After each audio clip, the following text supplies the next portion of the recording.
Bienvenidos a Un Estudio en la Palabra, una serie de estudios bíblicos enfocados en la cruz de Cristo.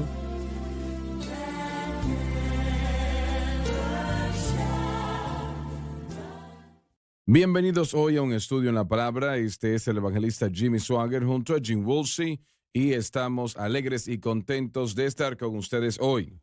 Estamos estudiando la Palabra de Dios y estamos estudiando el tabernáculo. Parece extraño, pero estamos tratando, ya unas cuantas semanas con la resurrección. Y la resurrección, pues, es tratada de una manera bastante simple en el tabernáculo, en lo que estamos estudiando, el candelabro de oro. Así que he sentido que sería de gran beneficio el tratar con esta doctrina tan importante y este tema de la resurrección, porque simplemente en muchas iglesias hoy en día estas doctrinas que son realmente el músculo, el centro, el fundamento de la palabra de Dios se están perdiendo y es sorprendente la cantidad de cristianos que no saben lo que es la resurrección, no saben de qué se está hablando. Ahora Pablo claramente nos habla acá y vamos a empezar una vez más en el versículo 52 del capítulo 15 de Primera de Corintios. En un momento, en un abrir y cerrar de ojos. ¿Cuánto tiempo tomará para que ocurra este cambio? Ahora, cuando suene la trompeta de Dios, Él nos dice: aquí os digo un misterio, todos ciertamente no dormiremos, pero todos seremos transformados en un momento, en un abrir y cerrar de ojos, a la final trompeta. Eso quiere decir que el Señor, y realmente no sé si es el Señor, le pertenece a Él. Es la trompeta de Dios, así que le pertenece a Él. ¿Quién va a tocarla? No tengo idea. Pero, de todos modos, habrá un cambio en un abrir y cerrar de ojos. Y yo quiero que usted considere esto. Esto es algo que tenemos que tratarlo un poco. Qué bueno que hay copilotos en los aviones, especialmente en los aviones de pasajeros. Porque, sin lugar a dudas, cuando suene esta trompeta, van a haber pilotos que son nacidos de nuevo y se van instantáneamente. Y hay un avión lleno de personas y algunos también se van a ir de aquel lugar, pero aquellos que no son salvos, no.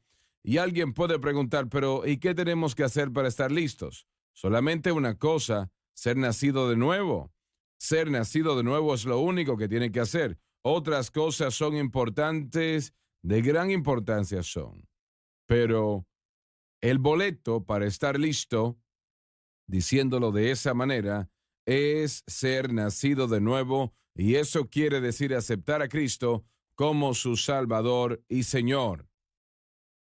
Y cuando llegue ese momento, en un abrir y cerrar de ojos, nosotros seremos cambiados.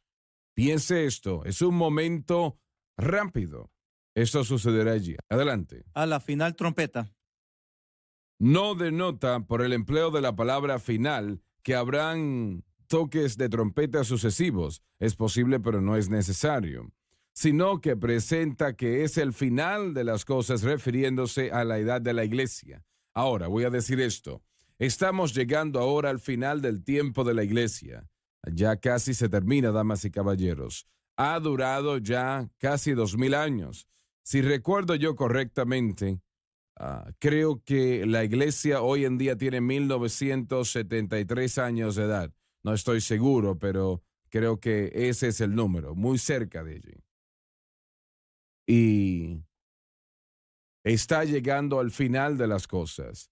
El mundo va a entrar en lo que Jesús refirió como la gran tribulación. Él dijo que será tan terrible, Mateo 24:21, tan terrible ese tiempo, que nada como esto jamás ha sucedido en el pasado y tampoco volverá a suceder en el futuro. Se llama la gran tribulación, el tiempo de la angustia de Jacob. Ahora, hay una posibilidad en la gran tribulación que está enfrente de nosotros, cerca, que sucederá después del arrebatamiento de la iglesia. Yo sé que hay predicadores que enseñan que el arrebatamiento de la iglesia sucederá en medio de la gran tribulación, otros dicen al final, pero Pablo en el capítulo 2 de Segunda de Tesalonicenses dijo que el anticristo no va a ser revelado en la gran tribulación, no sucederá hasta que el arrebatamiento de la iglesia suceda. Alguien también dijo, bueno, va a tomar la gran tribulación para purificar a los santos de Dios. No, eso no es verdad. Si la sangre que fue derramada no purifica, usted nunca va a ser purificado. Eso es así. Usted puede creer eso, y si cree eso de que va a tener que vivir la gran tribulación, ¿qué tal con los santos que han vivido en el tiempo pasado? No, por favor, eso es absurdo, es erróneo, es un gran error. La gran tribulación sucederá por varias razones. Número uno, para los esfuerzos del enemigo Satanás que se detengan, y el Señor va a cuidar eso. De eso usted puede estar seguro. Y en segundo lugar, la razón principal de todo es para traer a Israel a Cristo. Ese es el propósito principal de la gran tribulación, traer a Israel a Cristo. Esa es la historia más triste, creo que el mundo jamás ha conocido, que el pueblo de Dios, y son el pueblo de Dios, lo son. Y ellos perdieron su dirección no reconociendo a su Mesías cuando Él vino, al Señor Jesucristo, y lo crucificaron. Eso tiene que ser rectificado. Eso sucederá durante la gran tribulación. Eso se rectificará. Y en la segunda venida, entonces hay indicación de que cada judío en la faz de la tierra aceptará a Cristo como su Salvador. Y sabes, Jim, leí yo el otro día que se me escapa, un profesor británico en una de las universidades escribió un libro sobre los eventos finales y dijo en el libro que no le sorprendería a él si Jesucristo fuese quien iba a volver y realmente era el Mesías. Sacaron el libro de publicación, ya no se puede vender más porque dijo eso. Esta es la razón por la gran tribulación, y en la segunda venida el Señor va a establecer el reino que durará por 1000 años. Y yo me sorprendo realmente en ocasiones cuando vemos, por ejemplo, en televisión el futuro de este planeta. Va a ser destruido por un cometa, una tormenta de meteoros que van a llegar a la Tierra, y algún meteoro de 1000 millas de anchura va a destruir la Tierra y ya no será más. O el tiempo del frío llegará, o se quemará la tierra. Nada de eso va a suceder, damas y caballeros. Nada de eso sucederá. Hay tiempos difíciles en el futuro, se llama la gran tribulación eso. Pero después de eso, después de la segunda venida del Señor, entonces este mundo verá paz, prosperidad, como nunca ha visto antes en su historia, y lo verá durante 1000 años. Y alguien pregunta, ¿y usted cree eso de verdad? Claro que sí, porque la Biblia lo dice. Porque será tocada la trompeta. Es la trompeta de Dios, primera de Tesalonicenses 4:16. Y los muertos serán levantados sin corrupción. Los santos muertos sin la naturaleza pecaminosa. Y nosotros seremos transformados. Ponerse el cuerpo glorificado. Porque es necesario que esto corruptible, la naturaleza pecaminosa, se vista de incorrupción. Un cuerpo glorificado sin la naturaleza pecaminosa. Y esto mortal, sujeto a la muerte, sea vestido de inmortalidad. Nunca morirá. Ahora vamos a volver atrás, por favor, a la primera parte del versículo 53. Eso nos dice que este cuerpo físico es mortal, está muriendo por la caída de Adán, está muriendo. Cada humano, el bebé que nace, está en un sentido muriendo. Pero es la primera parte que realmente quiero llevar su atención a eso, lo que ya tratamos, brevemente en la previa programación. Dice, porque es necesario que esto corruptible, y esto nos dice que cada corazón y vida, aún los más cerca de Dios, está eso allí que es corrupción, corruptible. Lo dice el libro. Y esa es la naturaleza pecaminosa. Alguien dice, pero ¿por qué el Señor no remueve la naturaleza pecaminosa en el momento de conversión, cuando la persona viene a Cristo? Y algunos enseñan eso, que la naturaleza pecaminosa es removida, pero no es así. Se duerme. Podemos decir que es como algo eléctrico que es desconectado, pero puede ser revivido fácilmente. Y el Señor deja esa naturaleza pecaminosa allí en el momento de conversión, aunque debe de estar dormida y puede estar dormida. y yo voy a tocar a eso en un momento. Es decir, no está activa, lo que quiero decir es eso. La deja allí por razones disciplinarias, para disciplinarnos a nosotros como hijos de Dios. Ahora mismo yo sé que si mi fe no está anclada en Cristo y la cruz y es mantenida en Cristo y la cruz, que la naturaleza pecaminosa una vez más puede tener un avivamiento, podemos decir, y puede empezar a gobernar mi corazón y mi vida. Por eso Pablo dijo, no permitan que eso suceda. Y si eso no fuese posible, vamos a Romanos, por favor, capítulo 6, Jim. Creo que es en el versículo 12, Romanos 6, 12, creo. Y Romanos 6, versículo 12, léelo, por favor. No, Romanos capítulo 6, versículo 12. no reine, La naturaleza pecaminosa pues el pecado gobierne, en vuestro cuerpo mortal. mostrando que la naturaleza pecaminosa puede una vez más gobernar la vida del creyente si el creyente no constantemente mira a Cristo y la cruz. El cuerpo mortal es neutral y eso quiere decir que se puede usar para justicia o injusticia. Ahora, si no fuese tal cosa como naturaleza pecaminosa que gobierne la vida de la persona, y son palabras fuertes, la palabra que reina o gobierna, eso quiere decir que hay un dominio allí, domina a la persona. Y si no fuese eso posible, que eso sucediese, que la vida de un creyente fuese dominado, ¿por qué Pablo lo dice? Si no existe, lo que él está diciendo es una tontería entonces. Él dice aquí, no reine pues el pecado. Entonces tiene el artículo definitivo enfrente de eso en el griego original, que no el pecado, no reine pues el pecado en vuestros cuerpos mortales o su cuerpo mortal. Si no fuese posible, no lo hubiese dicho. ¿Estás de acuerdo? Es correcto. Bueno, Para que le obedezcáis en sus concupiscencias. eso dice claramente lo que es. Así que yo no puedo imaginar cómo los predicadores pueden brincar eso. Pero cuando suena la trompeta de Dios, bueno, ya no va a haber más naturaleza pecaminosa. Lo corruptible se vestirá de incorrupción, queriendo decir que no solamente no pecaremos, no podremos pecar. Hay un concepto erróneo entre las iglesias y los predicadores, enseñando que su enseñanza está dirigiéndose que después de que llegan a Cristo a perfeccionar nuestra naturaleza. Ese es como decir ¿Cómo repite eso, por favor? la enseñanza del evangelio de motivación, de muchos evangelios, del evangelio relacional, evolución moral, es de perfeccionar ahora nuestra naturaleza. Sea Eso no se puede hacer, Por- Jim. Leí el otro día, dijeron que anteriormente el béisbol era el pasatiempo de América, pero hoy en día la autoayuda es el pasatiempo de América. es exactamente de lo que estoy hablando. Y mientras lo escucha, su discurso de motivación, lo que le amo yo, ellos están hablando de que usted hace esto para levantarse, para hacerte pensar lo que debería de ser en Cristo. Por supuesto, hay un poco de verdad sobre todo. Somos más que vencedores, pero en Cristo.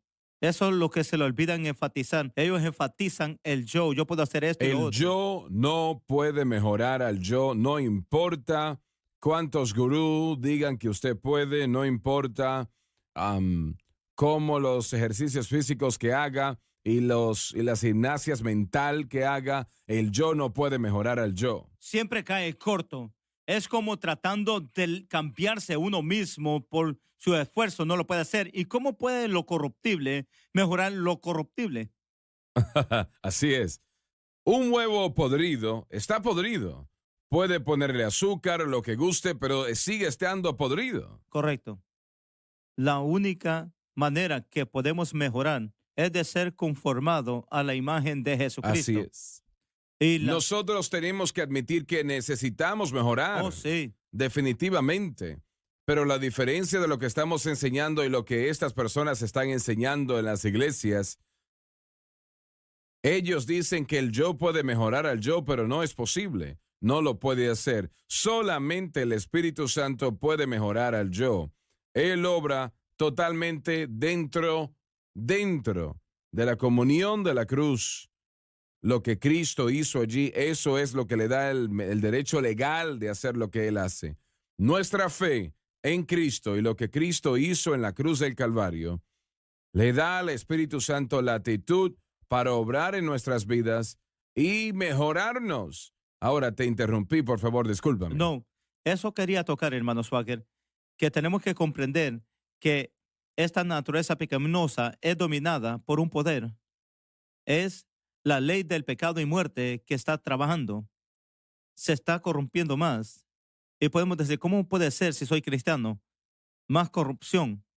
Si ponemos nuestra fe en cualquier otra cosa, además de la cruz, de Jesucristo, de Cristo y lo que Él hizo ahí, su obra consumada, acabamos de provocar la naturaleza pecaminosa para que domine nuestra vida y la ley del pecado y muerte trabaja. Es automático, porque no estamos recibiendo el poder más alto, el poder del Espíritu Santo, como usted acaba de describir, que tenga la longitud y la libertad que trabaje en nuestras vidas para que Cristo tenga el dominio.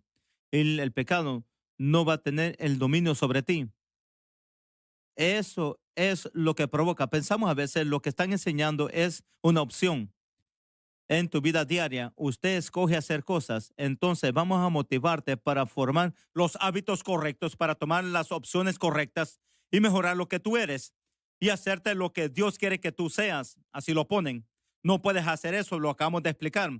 Lo corruptible no puede mejorar lo corruptible, pero en Cristo, poniendo nuestra fe ahí y manteniéndola ahí y descansando en Él, estamos sentados con Él en los lugares altos. Él ya terminó la obra. Él quiere tomar control por el poder del Espíritu Santo. Ahora, en nuestra sociedad de consumidor queremos las cosas rápido. Hoy, en todo programa de televisión, en las series, en los programas, todo es resuelto en 30 minutos. Entonces, tenemos...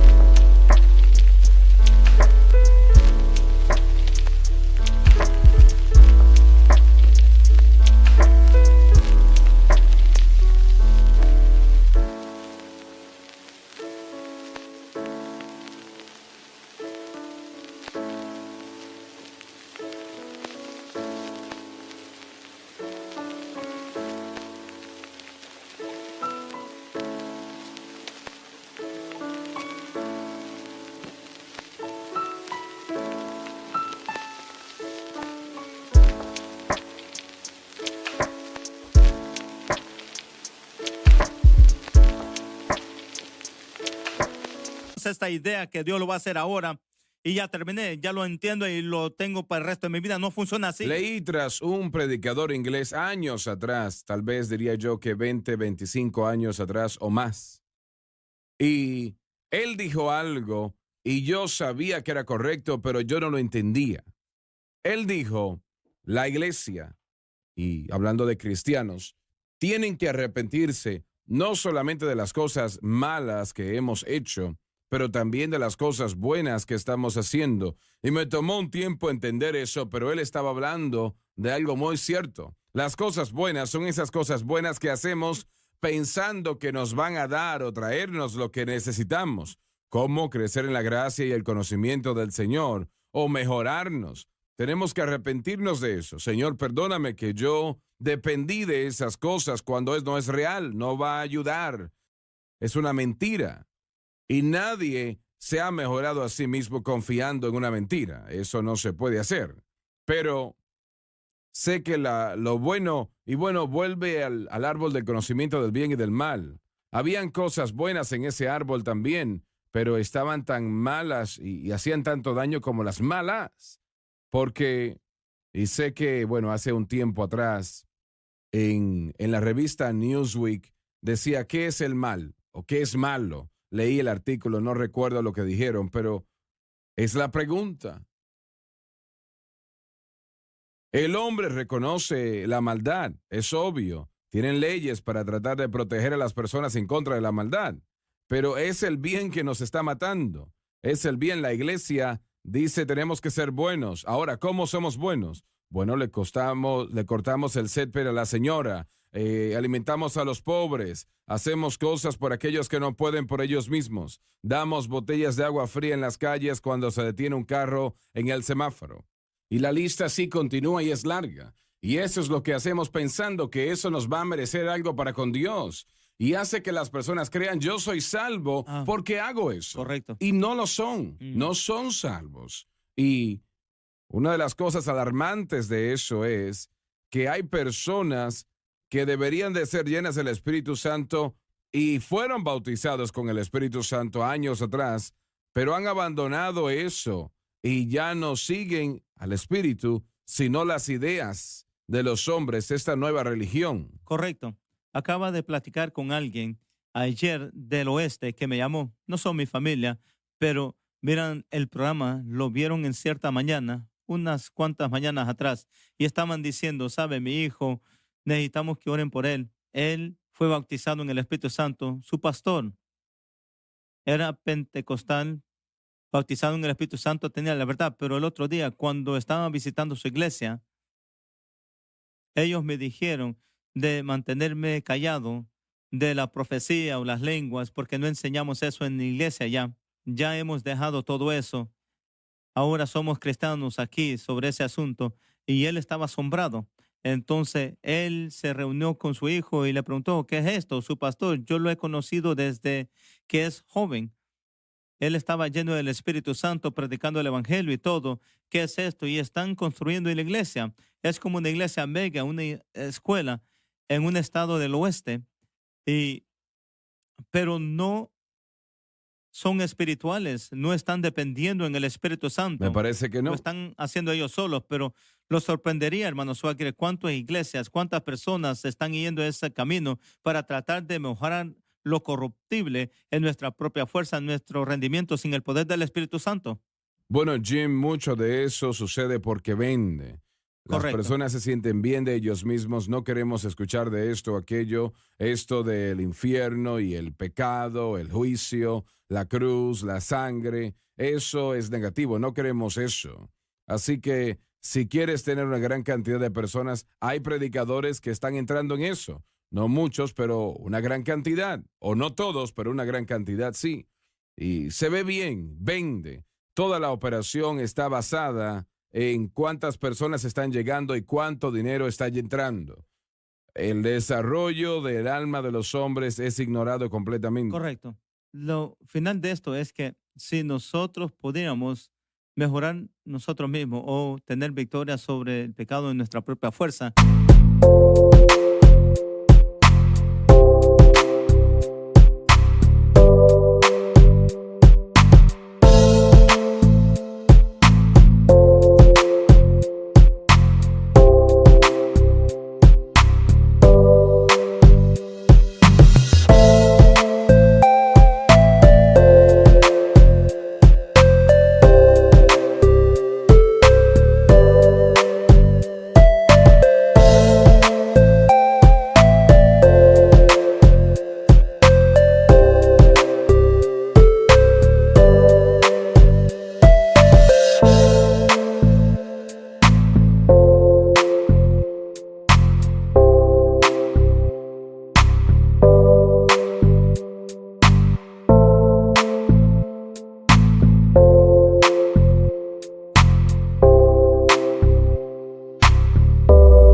entonces nos gloriaríamos en él, estuviéramos orgullosos de esto. Mira lo que hice.